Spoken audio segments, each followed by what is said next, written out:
तर कोणकोणत्या अपक्षांवरती मविया आणि महायुतीचं विशेष लक्ष आहे आपण बघूया। मीरा भाईंदरमध्ये गीता जैन, अक्कलकुवामध्ये हिना गावित, रामटेकमध्ये राजेंद्र मुळक यांच्याकडे विशेष लक्ष असेल।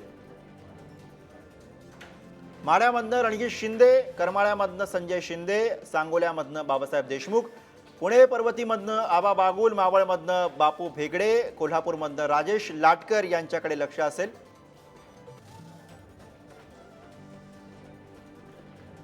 हे काही प्रमुख नावं आपण बघतो ज्यावरती मविया आणि महायुतीच्या नेत्यांचं अर्थातच लक्ष राहणार आहे।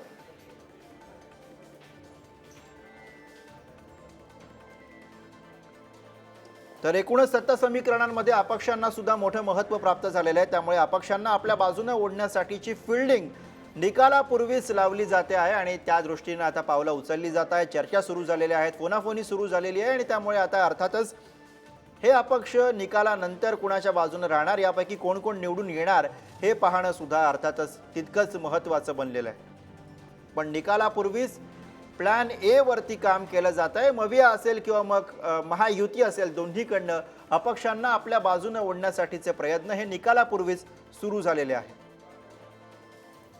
आणि त्यातलेच काही प्रमुख चेहरे, काही प्रमुख नावं आपण बघितलेली आहेत।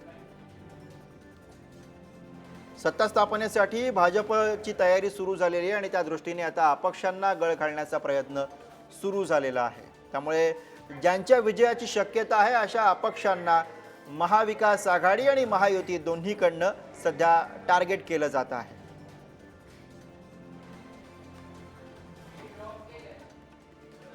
आणि याच विषयी आपण अधिक बोलूया। प्रतिनिधी जितेंद्र शिंगाडे सध्या आपल्या सोबत आहेत। जितेंद्र, एकूणच जर का आपण या विधानसभा निवडणुकीविषयी बोलायचं झालं तर रामटेकची जागा, तिकडची बंडखोरी आणि त्यामुळे पर्यायानं अपक्ष त्या ठिकाणी निवडून येण्याची शक्यता सुद्धा मोठी आहे। त्यामुळे अर्थातच इथल्या जागेकडे सुद्धा दोन्ही आघाड्या आणि युत्यांचं लक्ष असणार आहे।